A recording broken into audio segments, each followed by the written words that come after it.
guys, welcome back, and guess what? This is our last video for the book Third Grade Angels by Jerry Spinelli, and thank you for joining us. Is everybody ready for a read aloud? Yes. Everybody say read aloud. Read aloud. Say read aloud. Read aloud. Say R-E-A-D aloud. R-E-A-D. Everybody say read aloud. Read aloud. Say read aloud. Read aloud. Say riggedy riggedy read aloud. Read aloud. I got All right, guys, so we're going to finish up the chapter. We just stopped where George did that really good deed by saving the dog for some neighbor he didn't even know. And then he wrote a note to tell his teacher because he was worried that maybe she didn't have spies and maybe she didn't see what he did. And when he went to leave the note on her desk, what did he see? Another note. He thinks that the note is from Darren, who's also trying to get a halo. So today is a big day. We're supposed to see who gets the halo. So let's read along. Chapter 15, The Winner. Suds. I heard a voice calling me, a far away voice. Suds. Suddenly the voice was shocking like a smashed window. Suds! I was being yanked out of my warm darkness. I was sitting on the edge of my bed. My mother was yelling at me. What are you doing? Why aren't you ready for school? Your bus is coming in 5 minutes. I'm not going, I said. I crawled back under the blanket. Are you sick? I heard her say, and she put her hand on my forehead. No, I said. I burrowed into the pillow. She yanked the cover off. Then get ready for school. You will do that with me. Get up, buddy. If you're not sick, you're going to school. No. She said it again like she couldn't figure out what the word meant. No. Pray tell, why not? I lost. What? It's Halo Day. I lost. I'm not going in. How do you know you lost? Your teacher hasn't even announced the winner yet. I just know. Darren Tap won. He's better than me. I'm not going in. What happened next was pretty embarrassing. My mother grabbed my clothes, including my underwear, dumped them on my head, and said, you have 60 seconds to get dressed. I never made it to the bus. My mother had to drive me. Same thing, bro. Same thing. When I walked into the class, everyone looked up. A room full of eyes staring at me. Mrs. Sims smiled. Welcome, George, she said. You're just in time. She was holding the first halo. I took my seat and got the shock of my life. Judy Billings turned around and smiled at me and whispered, you're gonna win. I had a flash fantasy. I heard Mrs. Sims call my name. I saw Judy Billings put the halo on my head like a crown. Then she gave me that smile and whispered in my ear, congratulations, Suds. Then she kissed me. But then I heard my mother's voice from the ride into school. If you lose, be a good loser. It's easy to be a good winner. Any old slob can do that. That's right, guys. I always say, be a gracious winner and a good loser. Like, don't be like, oh, what? Boom, what you gonna do? But don't be all crying, I lost. You have to be a gracious winner and a good loser. I know the fantasy would not come true. I knew the winner would not be. I was right. I knew the winner would be Darren Tap. I was wrong. Ladies and gentlemen, said Mrs. Sims in her special, this is a big deal voice, the first halo of the year goes to Constantina Papas. I was right. You're right. Who was that? Somebody that he didn't even figure out was trying to get one. And he said he saw her do something. I can't remember now. Chapter 16, Outside, Inside. I think I know what this means. I think I was a bad loser. I was talking to my mother after school. I was in the tub because I wasn't stressed out. All the nervousness was gone. I felt limp as a noodle. How so, said my mom. Didn't you congratulate Constantina? Yeah, I told her. I did, I told her. When Mrs. Sims said her name, I clapped with everybody else. And there's Constantina getting her halo. I clapped with everybody else. And when Mrs. Sims put the halo on her head, I clapped again. Sounds to me like you did pretty good, said my mother. But then something even worse happened. What was that? In the playground, after lunch, kids were going up and saying, "Way to go, Constantina," and stuff like that. I was watching the tree in our backyard. One leaf was orange and red. Fall was coming. "And," said my mother. And then Constantina was coming toward me. She had a funny look on her face. "Funny how?" "I don't know," I said, "kind of like she did something wrong." And then she took off her halo and she said, "I think there was a mistake. I think this is yours." And she held out the halo to me and I took it and I was crying. Mom pulled me close to her. Tell me, Brett. I looked at the red leaf. I took a deep breath. "I couldn't help it, Mom. I shouldn't have took it. But I did. I worked so hard for it. I believed her. It was a mistake. It really was mine." I looked up. I think my mother was looking at the red leaf too. Finally, she said, "And then?"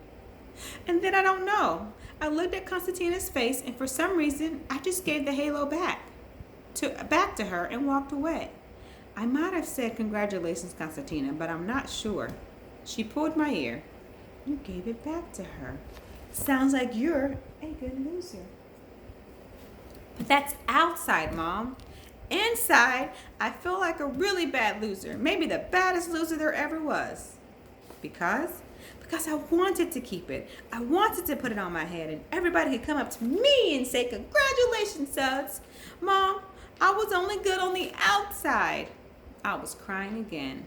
Now both of my mother's arms were around me.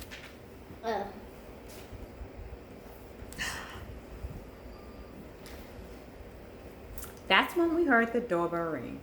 I opened the door. Who was it? Grandma. Grandma? Oh no, they Hello, cheated. Mr. Random. No, I saw the picture. No, you cheater. I think it's Constantina? Yeah. No, it was this cheater right here. It was Mrs. Sims. He saw an old lady, so he thought it was Grandma. Cheater, pumpkin eater. Chapter 17, Surprise. I almost fell over. "Hi, Mrs. Morton," she said in a big smile on her face. "Hi, Suds." I almost fell over again. "You call me Suds?" She laughed. "Well, I'm in your territory now, so Suds it is." My mother invited her in. We sat in the living room. My mother offered her tea, coffee, or juice. She said no thank you. The smile didn't go away.